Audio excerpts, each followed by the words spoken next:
این بهترین اپ برای فیلم بازاست. IMDb دیگه؟ نه بهتره. حالا چیکار میتونی بکنی تو این برنامه؟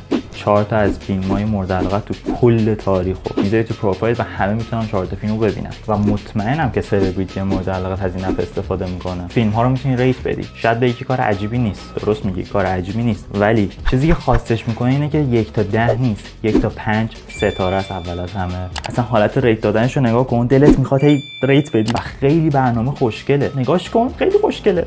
این برنامه عین سوشال مدیاست. میتونی بری پروفایل بقیه آدما رو نگاه بکنین، همدیگه رو فالو بکنین، فیلم جدید با همدیگه پاسکاری بکنین. خیلی باحاله. دیگه نیازی تو نوت گوشیت فیلمایی که میخوای ببینی و بنویسی. اینجا یه واچ لیست داره که تو هر چی فیلم داری رو اد می‌کنی تو این لیست و بالاخره میتونی فیلمایی که کلی دارن خاک می‌خورن یه گوشه رو بالاخره تماشا بکنی. و مهمتر از همه، بدون فیلم نمیمونی. اسم برنامه هم لترباکسته.